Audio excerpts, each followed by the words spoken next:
Today, I will be ranking my top 10 summer horror movies of all time. Now, it goes without saying, but this is just my personal list. It's only my opinion, it's totally subjective, and I'm not even pretending that this is a definitive ranking whatsoever, alright? If you have a different opinion than me, that's completely okay. I'm literally just ranking the movies that I enjoy the most personally. Second, this isn't just a ranking of the best horror movies that happen to take place in summer. I try to take into account how much each film feels like summer. So that could be the heat, the atmosphere, characters doing activities like swimming or going to a fair. All of those things added points towards the movies that I'm ranking. The more summery that the movie feels, then the higher I try to rank it. And before I do that, please consider hitting subscribe and dropping a like to help me grow my channel. Okay, getting the honorable mentions out of the way very quickly. Midsommar is an obvious choice for this list, but it's one that I haven't really felt the urge to rewatch since I saw it for the first time. I've only ever seen this movie once, and I do think it's a really well-made film. Like, I wouldn't be mad at anyone who has Midsommar on their list, or even if they had it at number one on their list. But for me personally, I went with the movies that I enjoy watching the most, and Midsommar, while it's a great movie, it's a tough movie to watch. And I mean that as a compliment because Ari Aster is one sick dude, and I think that's what he was going for. A few of my other honorable mentions: Cabin in the Woods just barely missed this one for me. I think it's a very fun movie, but it just fell short of capturing that summer feeling. To me, at times, it feels more like fall or autumn. The same thing goes with Evil Dead 1 and 2. I consider both of those for the list, but they feel more like fall than summer to me at times. Tremors and Sleepaway Camp are two other movies that I thought of, but to be completely honest with you, it's been a long time since I've seen either one of those movies, and so I felt like I need to do a rewatch before I added them to the list. I Know What You Did Last Summer is another movie that falls into that rewatch category. I've been meaning to see all those again, but I just haven't had time, and I wanted to get this list done. So who knows? Maybe in the future I'll do this list again, and both of those movies would make it, but as of right now, they just missed the cut. And then one last honorable mention, actually two, because you know what? I sat down to do this video, and I hadn't even considered the movie that's on the poster behind me, Sinners, as a potential summer horror movie, but I've already done this entire thing, so I'm not going to try and jam it into the list last second. We'll save that one for a future video maybe. But my last honorable mention that I had written down was Jurassic Park. Jurassic Park is definitely a horror movie at its core.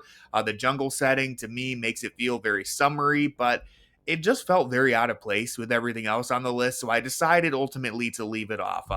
One last thing that I want to say before we officially start my ranking now: I decided to limit myself to only one movie per franchise. So for example, the Friday the 13th films, you only get one entry in the top 10. You can't just fill the list with all the different Friday films. I thought that made the most sense to me to try and keep the list interesting. And so with all that being said, let's finally get into this. So coming in at number 10, I decided to go with the original Wrong Turn. Now, I just rewatched this movie a few weeks ago, so maybe it's a little bit of recency bias there, but I had a really good time watching this. I'm not gonna lie. I found it way more enjoyable than I was expecting. It's such a cheesy and generic 2000s horror movie. Like, I understand that, and I know it kind of represents Appalachian people in a very negative light. There's some stereotypes there, but if you just turn your brain off and you purely watch this for the entertainment value, I think it's a really fun slasher thriller movie that's set in the woods, and it gets the job done, right? The characters, they're very dumb. They're gonna do stupid things. You know that, but they're actually smart enough, like just barely smart enough to get themselves out of these tense situations. Of course, they're gonna do something dumb 2 seconds later to get into another tense environment, but that cycle is actually pretty fun to watch in a way that surprised me. I love a slasher movie that gets itself rolling right away with an ongoing threat that is chasing the characters, right? Like an active slasher movie. A lot of times in these types of movies, the characters, they're just unknowingly picked off one by one, and we don't get any real excitement or chases until the final act. But in Wrong Turn, this movie is basically one long chase sequence once you get past the first act. The setting of this movie being deep in the Appalachian woods is perfect for summer. The characters, they're climbing trees, they're hiding in bushes. We get some great overhead shots of the forest. You can see how dense and thick this area is, and I think the atmosphere overall is very summery. It feels like you're going on a hike with these characters in the most horrific way, and so Wrong Turn comes in at number 10. At number 9, I went with the movie X. Now, this is basically an art house slasher movie that's very Texas Chainsaw coded, but like with an A24 vibe to it. Some people might think it's pretentious or even a little boring, but I thought X was a really unique attempt at making a generic slasher movie that has some class to it, right? Like the characters in this film, they're trying to make a porno in the movie, but they want to do the first ever artistic porno and like with a story and acting and everything, and it's basically a metaphor for the type of movie that T.I. West is making with X, right? It's this raunchy, nasty slasher movie that's treated like a piece of art. And I do think it succeeds in elevating itself above the genre. There's a couple different moments, especially this Fleetwood Mac scene in the middle of the movie that will take you by complete surprise when you watch it, right? Just the emotion of that scene, the depth, it really took me off guard, to be honest. I was not expecting to be emotionally moved in this movie. Of course, Mia Goth playing both Maxine and Pearl in this movie, that's just an awesome concept. She knocks it out the park with both characters. There's some really good parallels with her character. And obviously, we see that expanded throughout the trilogy, but as a standalone movie, X hits you with that Texas summer heat, and it's my number 9 pick because it's easily my favorite of the trilogy. Moving on to number 8 on my list, I have the David Fincher movie Zodiac. Now, I'll admit this movie isn't as full of that summery vibes and imagery as the other two, but it is set in California, so the sunshine and the summer feeling is kind of inherent, and I watched this movie for the first time last summer, so to me, it feels very much like summer. As someone who, I grew up watching horror movies. I've seen a bunch of them ever since I was a kid.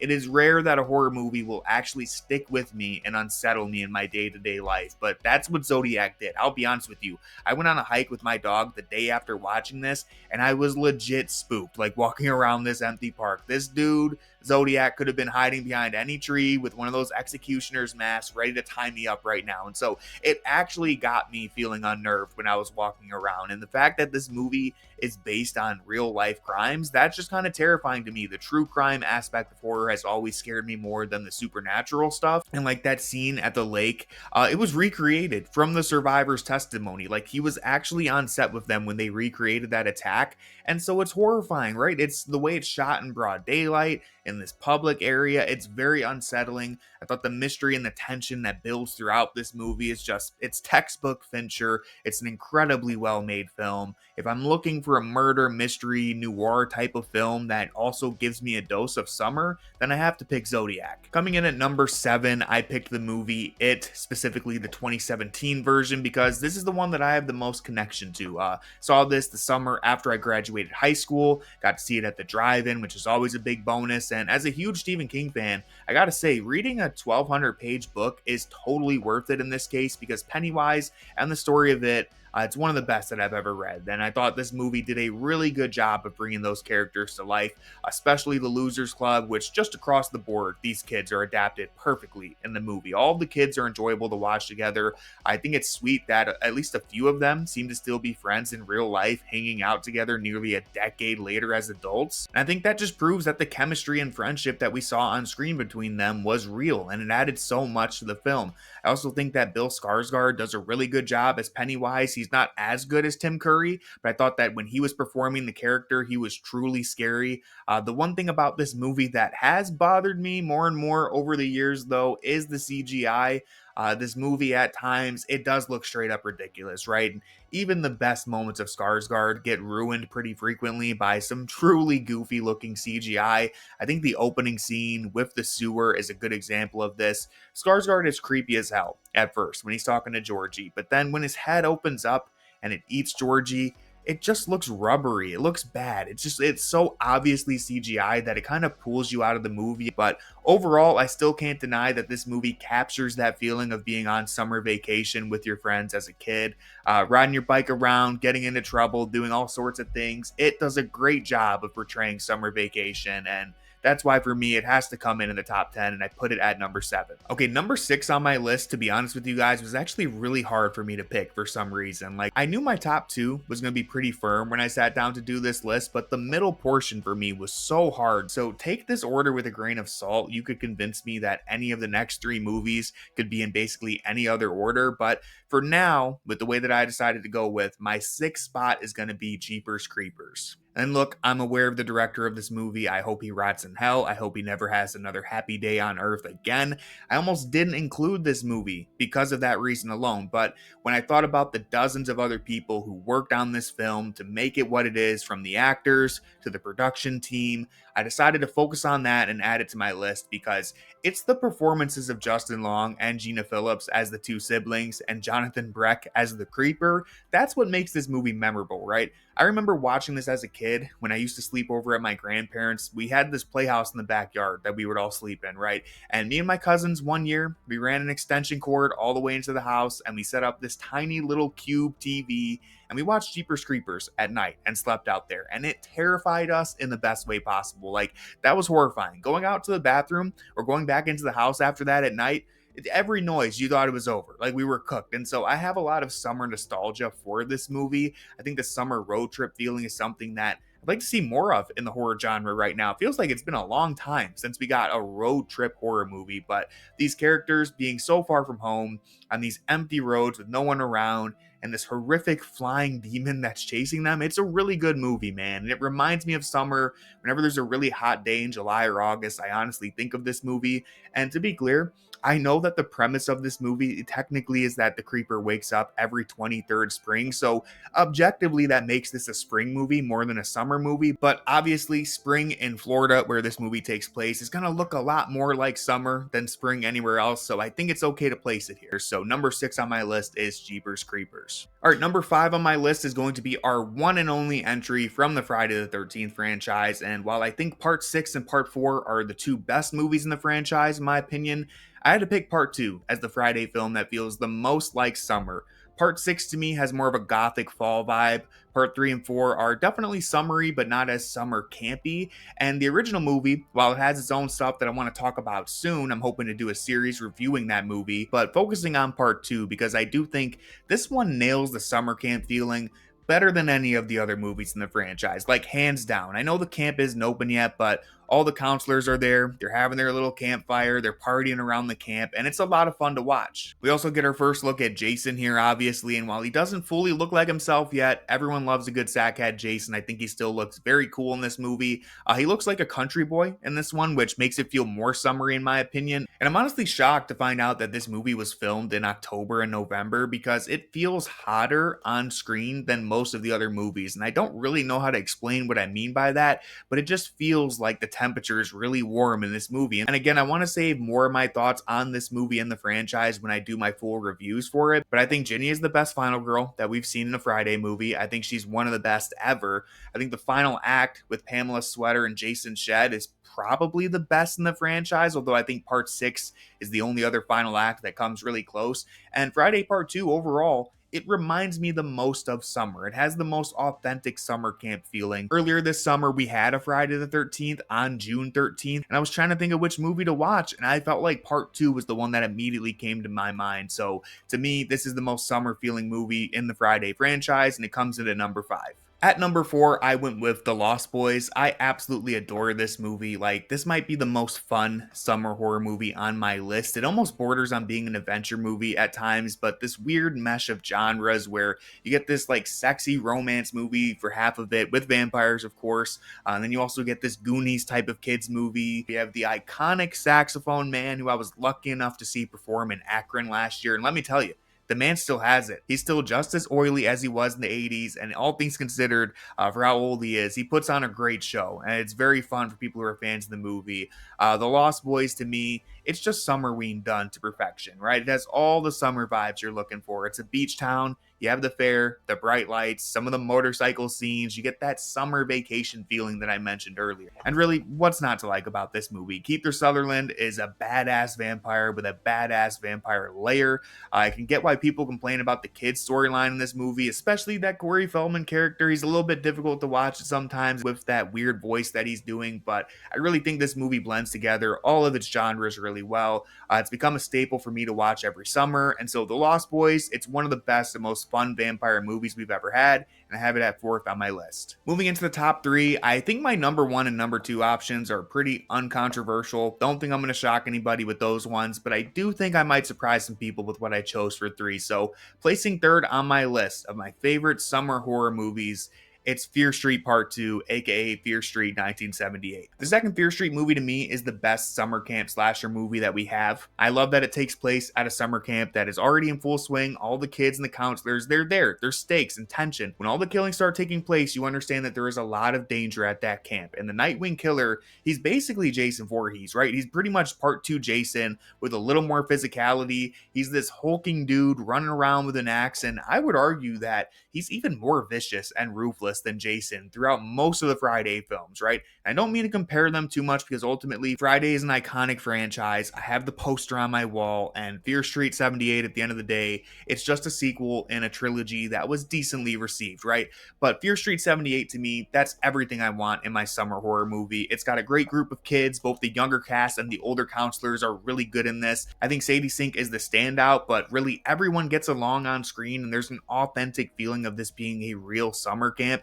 I love that this movie does not hold back on any of the violence or gore, and it does it all while wrapping into this very tight and punchy humor that works really well for me. There's a nostalgic feeling that doesn't cross the line into being pure nostalgia bait, if you get what I'm saying. Like, this is a 70s movie with plenty of horror references, but it never feels like it's beating you over the head with needle drops or homages to other films like the previous Fear Street movie did.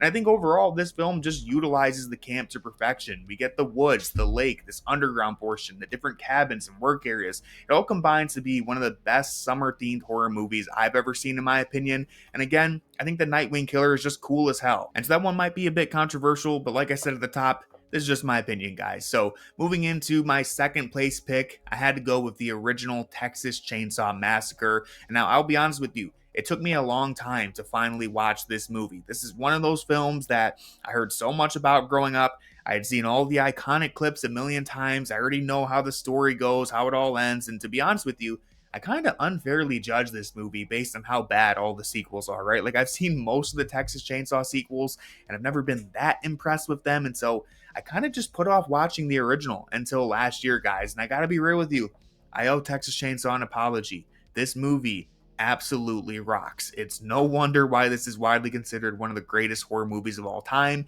And when we talk about feeling like summer, you can literally see the heat radiating off of this movie. Like, this is a hot and sweaty movie. The vibe of Texas Chainsaw, it's just so overwhelming and sweltering that you walk away from this feeling like you need a shower. The violence in this film is so abrupt and unsettling. It takes you by surprise how brutal and realistic the kills are. And I think one thing this movie benefits from is that the violence is actually kind of contained by modern standards, right? When you watch a newer slasher movie, whether it be Terrifier or anything else, the gore and violence is on full display. Like, it's front and center to the point where sometimes it's so extreme and over the top that it actually removes the realness of what you're watching. It's like disconnected from reality. But in Texas Chainsaw, the violence is just blunt force trauma. Like, it's very matter of fact the way that people get killed, and I found that to be really unsettling when I watched this movie. And ultimately, I have this in second place because I'm not a huge fan of the final act of this movie. I think the dinner scene has some creepy visuals, but it's just nonstop screaming and just general torture that is a little too much to watch, right? It's not a fun scene to watch by any means. The final chase out of the house is amazing. Love that, but I don't like that I basically have to mute my TV for the final 15 minutes of this movie because it's just nonstop screams of agony, right? And so Texas Chainsaw, to me, this is the definition of a summer horror movie. It doesn't get much more summer than this, except for one movie, and you probably already guessed it, but my number one summer horror movie of all time is going to be Jaws. The first Jaws movie is one of the most beautiful and visually stunning horror movies that we have ever had. 50 years later, the cinematography and the filmmaking is jaw-dropping, no pun intended. Colors in this movie look better than what we see in 99% of the films released today. Everything is vibrant and bright. It's that old school grainy texture that adds so much to the movie, in my opinion. And I mean, come on, this movie's just iconic from head to toe. You got classic performances across the board, lines that have been referenced for decades. You have one of the most recognizable scores of all time, and you created a horror movie that has permanently changed the way that people swim in the ocean. Jaws is just through and through a perfect movie, or at least as close to perfect as you can get. Everything in the town for the first half of this movie just oozes summer vibes. I can't think of any other horror movie that captures the feeling of summer more than the first half of Jaws. And while the vibes start to shift a bit once they're on the boat and tracking down the shark, I think it turns a little bit more into an adventure movie. movie, the horror element is still there for the entire runtime, and I'm not sure if we're ever going to get a creature feature that has this level of technical filmmaking and movie magic that makes this town and the threat of the shark come to life in a way that Jaws does. This movie is a huge accomplishment. Plenty of people have raved about this film for years and years and years, but it's still hands down, in my opinion, the greatest summer horror movie that has ever been created. But again, that's just my opinion. So if you agree or disagree with anything I said, then please leave me a comment. If you watched all the way through, then do me one last favor and hit that like button and hit subscribe. Those two things help me out so much, and I really appreciate it. So again, thank you for watching, and I'll have more videos coming soon.